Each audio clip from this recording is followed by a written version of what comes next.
Good morning. I'm Jonathan Capehart, opinion writer for The Washington Post. Welcome to First Look, Washington Post Live's one-stop shop for news and analysis. Joining us this morning for the first time, Toluse Olorunnipa, political investigations and enterprise reporter at The Washington Post. Toluse, welcome to First Look. It's great to be here. Good to be with you. All right, you've been all over police reform and the Derek Chauvin trial, but we're going to start with police reform. First, family attorney Ben Crump cast the verdict as a critical moment in America's troubled history of race policing and criminal justice. Toluse Floyd, the brother of George Floyd, wrote in an op-ed in the Post this week calling on the Senate to pass the George Floyd Justice and Policing Act to, quote, to begin the work of transforming policing in the United States. Has the Chauvin trial and the verdict given the bill needed momentum to get through the Senate?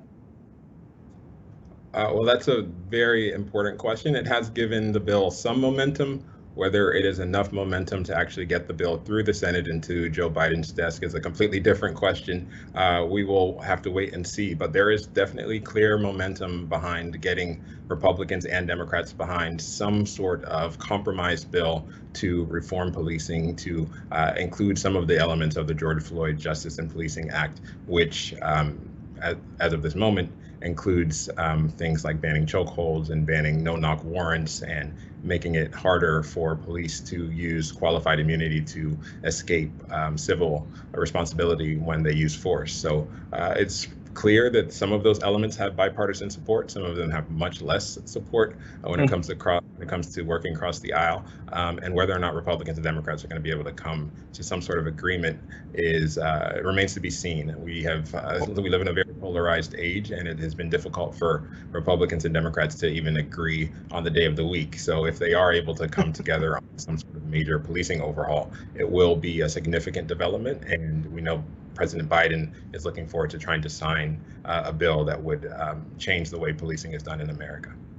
Well, Toluse, let's talk about there does seem to be a little more optimism today than this time last week about the prospects of the bill getting through the Senate, particularly because of the conversations that are happening between Congresswoman Karen Bass of California from the House, and it's passed the House, the George Floyd Justice and Policing Act, but her conversations with Senator Tim Scott, Republican of South Carolina, the only African-American Republican in the Senate.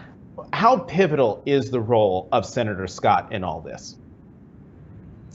He is a key figure in the Republican Party at this moment. He was just announced as the person who's going to be giving the response to President Joe Biden's joint address to Congress next week. And he is in some ways a rising star in the party. And he is also in some ways one of the only Republicans who is focused on this issue and who could potentially bring other Republicans on board. Obviously, he's the only Black Republican in the Senate, and he does have some history with working on these issues. He has personal history with interactions with the police. He's talked about getting pulled over in what he feels is an unjust way over and over again and being stopped because of the color of his skin. And he has called for changes to policing for quite a long time. And when he speaks, he does speak with authority. And there are other Republicans that listen to him that don't listen to similar messages that come from Democrats. So he is someone who has a very large amount of sway within the Republican Party. He is well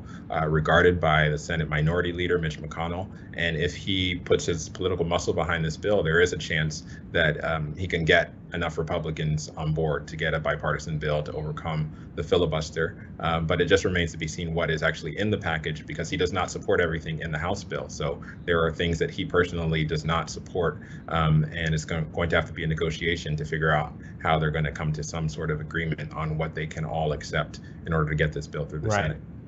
And Senator Scott has also talked about the fact that he's been stopped by Capitol Police, a sitting member of the U.S. Senate, stopped by the Capitol Police because for some reason they don't recognize who he is. One of the things in the George Floyd Justice and Policing Act that has been the major sticking point has been elimination of qualified immunity, and that is the provision that makes it difficult for civilians or people to sue police departments, and more specifically sue individual police officers from the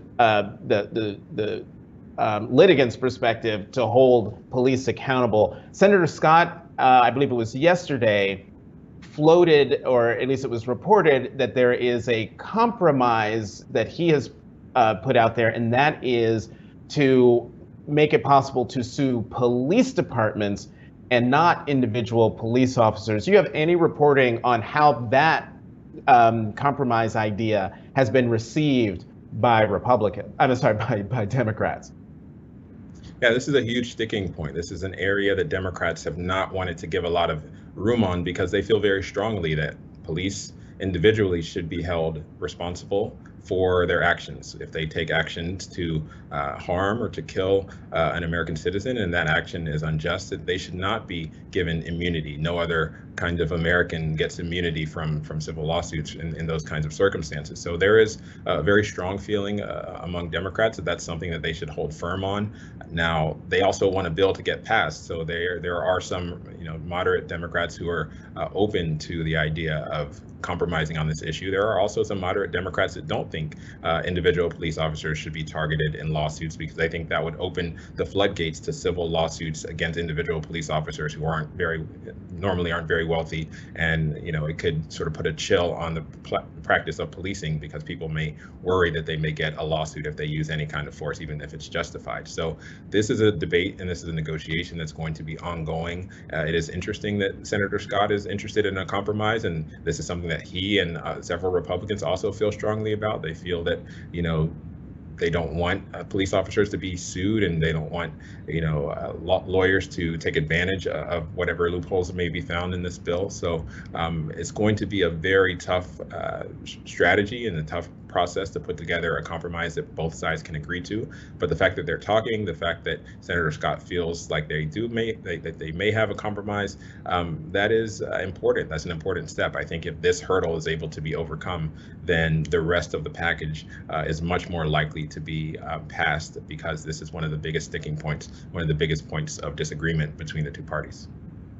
I don't know, call me naive or perpetually optimistic, but I think that the George Floyd Justice in Policing Act actually has a better chance of passing as I sit here right now than at any time up until now. But it's Washington, anything can happen. In the last couple minutes that we have left, Toluse, I want you to, if you at all possibly can, to take off your reporter's hat, and we're just two black men sitting here talking. You have been covering the Derek Chauvin trial. You've been covering what's been happening in Minneapolis almost from the very beginning. And I would just love to know your personal perspective on this week, your reactions to what we saw in terms of the verdict.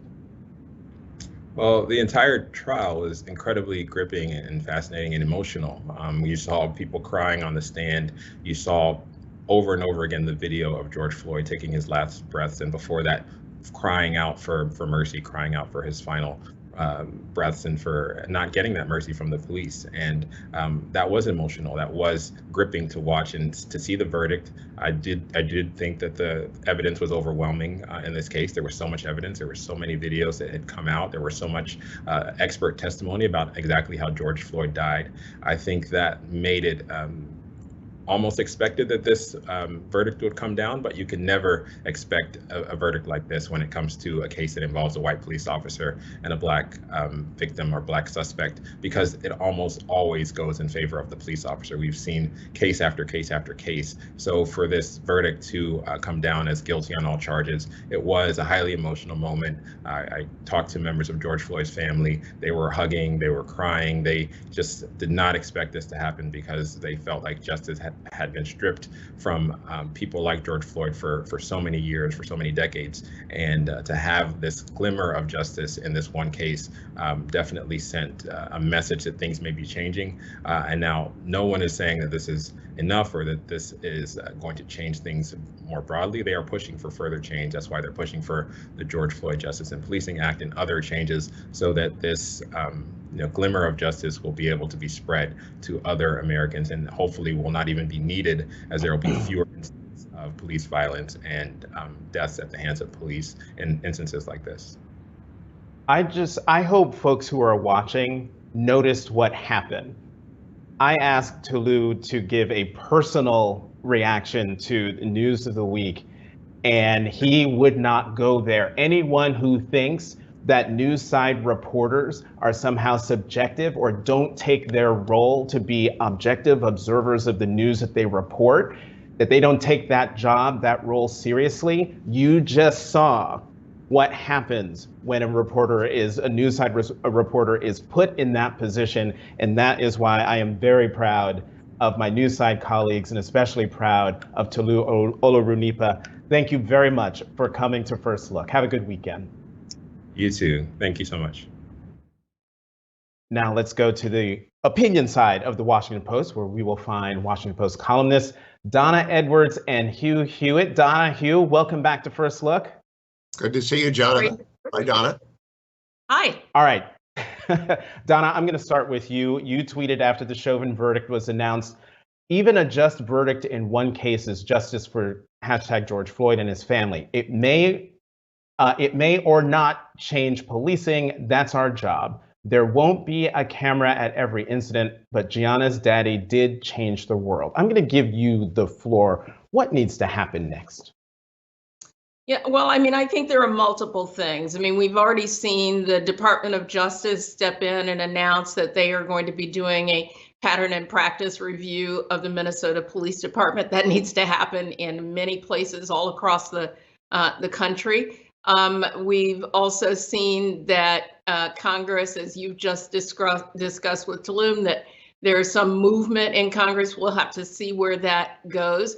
But the fact is that even in the midst of the George Floyd, of the trial against Derek Chauvin for killing George Floyd, that there were additional police shootings. And even last night, I think I read a report that down in Spotsylvania County, Virginia, there was another police shooting of a 32-year-old Black man. So we have a lot of work to do in small departments, in large departments, in training. This is systemic, and you don't cure a systemic problem overnight. And one trial, as just as that may have been for George Floyd, and frankly, real justice for George Floyd would be that he'd be alive today. That would be real justice. And so we have a lot of work to do. Hugh, I'm sure you were listening to my conversation with Tolu about the prospects of the George Floyd Justice and Policing Act and the role of Senator Tim Scott of South Carolina in helping to shepherd it through the process and hopefully getting a vote in the Senate. Do you think Senator Scott and the Democrats will come to an agreement, particularly on qualified immunity, which would make it possible for that bill to pass? I don't know about qualified immunity, Jonathan. I think a bill will pass. Last summer in June of 2020, Senator Scott authored the Justice Act, which received 55 votes. It was filibustered by the Democrats.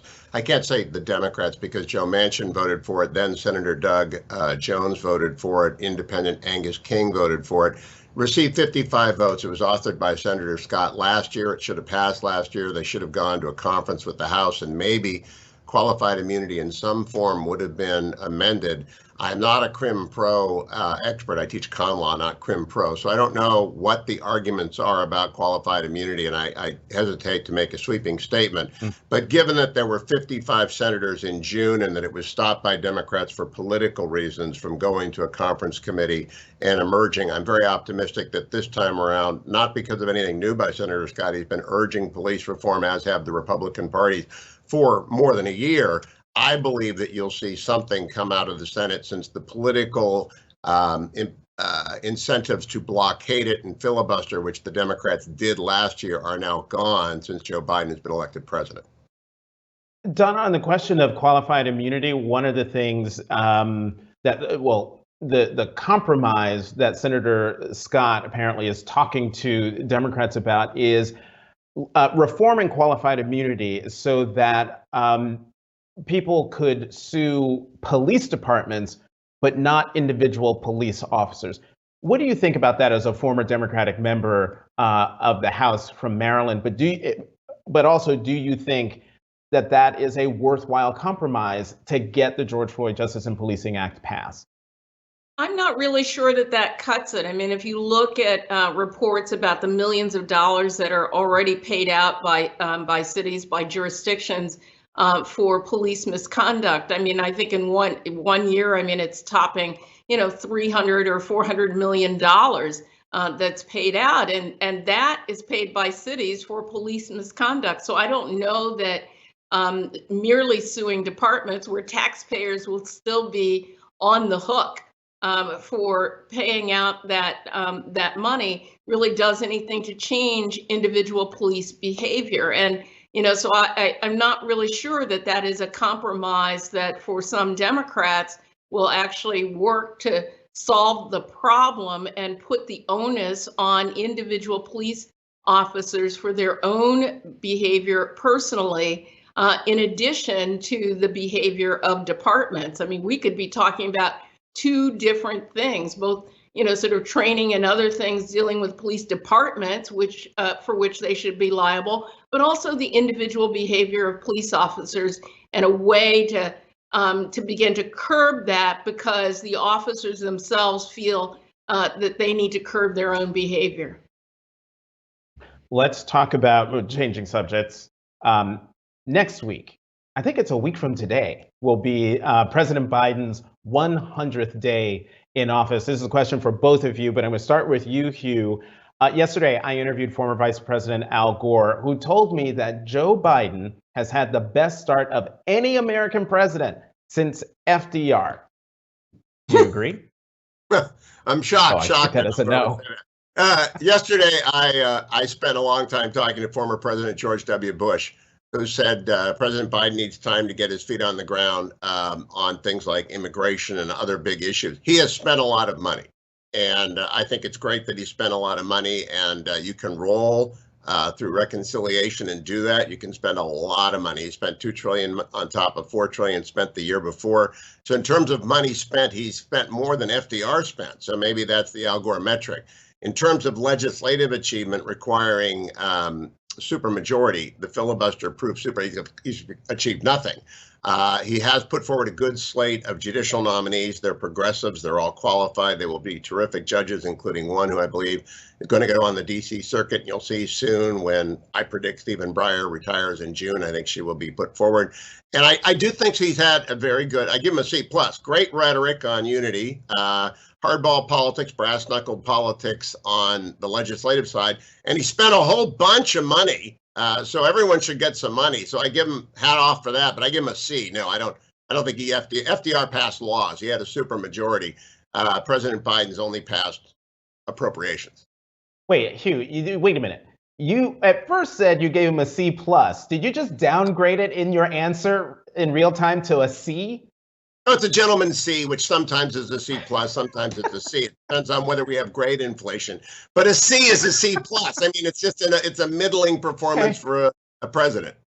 Okay, so Donna, I need to get your grade of President Biden's first 100 days. I'm sure it's going to be higher than a C+. But is it fair to slam President Biden for, quote, spending a lot of money given the amount of money spent by President Trump? Your view on President Biden's first 100 days? Well, first of all, President Biden took office at a time of great crisis, with now almost 600,000 people dead. Still, we're traveling at about 60,000 new cases of coronavirus a day. And the president came in with a plan. He got it through the Congress. Yes, he spent money. He spent money to keep people from dying, Hugh. I think that should get you a really high mark. And I think that he has gone a long way toward trying to at least project in his presidency the fact that he wants to heal the nation and bring the nation together. And you know what? Even if the Congress Republicans in Congress haven't been completely with him, you look at his approval numbers and they're off the charts for a new president in a divided nation. And so, I was never really great at passing out grades. I always like getting good ones. And so I'm going to give President Biden right now an A- with room for improvement. I think that's what good teachers do. And I think that in the next 100 days, we're going to see that improvement as we move toward passing. And I believe that the president will get passed an infrastructure package that is going to be broad, comprehensive, and meeting the challenge of creating new jobs in the 21st century. Oh, Donna, I'm glad you brought up the infrastructure package, because Republicans revealed or unveiled their counter infrastructure bill this week. And so President Biden's infrastructure plan, or American Jobs Plan, is $2.3 trillion. The plan presented yesterday by Senator Capito of West Virginia is $568 billion. What do you make of that? From 2.3 trillion to 568 billion. And is it fair to say that actually maybe that's the plan, since the plan that should be passed, since it focuses on traditional infrastructure, roads, bridges, airports, ports, etc. I'll start with you, Donna, then go to Hugh. Yeah, I mean, I actually think that we're in an environment where we really do have to think more comprehensively about what infrastructure means in the coming decades. And I do believe that it is both human infrastructure and hard infrastructure. I used to be in the sciences, and so I believe in the hardware and the software put together is actually what creates a working machine. And we have that in the $2.3 trillion package that the president has put together. He said that he is not fixated on that. He's fixated on getting the right package, and a compromise package would be acceptable. But $578 billion does not even begin to meet the moment, especially when you look at the great needs, not just in the hard infrastructure, but in all of what it takes to get people to work, to get them trained, to make sure that they're not worried about their children and family and ill family members, so that they can go to work and be productive citizens. And so Republicans are really going to have to come to the table with a real negotiation. It reminds me of what they did and what they presented when the president presented the COVID relief package. That's not a real negotiation. Hugh? Well, I have a story. When my youngest son was 10 and my wife was not around, I got he and 6 of his buddies together at a big supermarket in California, and I gave them 3 minutes to buy whatever they wanted for a sleepover. And they acted like Democrats. They stayed together and they went to the candy section and they bought all candy, and then they were out of time and all they had was candy. They didn't have any soft drinks, they didn't have any chips. They just completely bought the wrong stuff. But it was great fun. And I recommend it to any parent because it's a wonderful experiment. Only 3 minutes though before they become Republicans and figure out how to strategically go and buy the right stuff. Tell me what you want to buy with the infrastructure bill, and I'll tell you whether I support it. In yesterday's competitor, the Wall Street Journal, there was an op-ed by Captain Jerry Hendricks on how we could spend actually hundreds of billions of dollars on infrastructure that is necessary to defend us from the Chinese Communist Party, People Liberation Army, Navy, by redoing the shipyards in Philadelphia, Mare Island, California, Mississippi, blue state, red state. There are only 4 naval shipyards. There are only 20 commercial shipyards in the United States. The People's Republic of China has 1,200 shipyards. They produce 24 ships a year. We do 6 to 8. If you go buy ships with this stuff for our United States Navy and maintain them, I'll spend as much as Donna and you want to spend combined. If you go and blow it on public employee unions that are underfunded pension liabilities, I'll say don't vote for anything. So tell me what you want to buy and I'll tell you where I sit. I think Senator Capito's bill is a good start, and there's a middle ground somewhere. Just tell me what's on the list, because I don't want to buy all candy for the sleepover. That's a great story, Hugh. But it is, Donna. But Donna, I don't want to. I do want to go down this road. Donna, is it fair to compare Hugh's sons and his friends going to the candy aisle to Democrats? Is that what your party is all about? No, we've all grown up and we don't just go to the store and buy candy. But here's what we do want to buy. We want to buy quality, affordable housing, which needs to be constructed so that it meets our obligations not to, suck up energy. We want to buy school construction because we still have children going to schools that were built in the 50s and 60s that don't even have laboratories that allow them to do experiments that will prepare them for the workforce. We want to buy roads and bridges and broadband and make sure that we have electric charging stations so that when we buy all those electric vehicles that are going to be produced, we have some place to stop and charge them so that we can get not just a little bit down the road, but across the country. And so I think that what President Biden has proposed is a way to meet the moment and not just do the bare minimum that we need to do now so that we'll have to come back to the table in another couple of years and say, well, we need to fix those same roads and bridges and lay some broadband. So, yes, there's a compromise to be had, but there's a lot of water between 578 and 2.3 trillion. Right, and it's $568 billion, but it's well, so it's an even bigger gap, an even bigger gap. Hugh, in the time that we have left, you mentioned that you interviewed President George W. Bush, and so what do you make of the fact that the former president is emerging, coming out, being much more vocal than he's ever been in his post-presidency, and also former Speaker John Boehner, with his book and his interviews being very critical of the current state of the Republican Party. What does it say about the party today that two leaders within the Republican Party are being so outspoken against the tenor and tone of the party as it is today?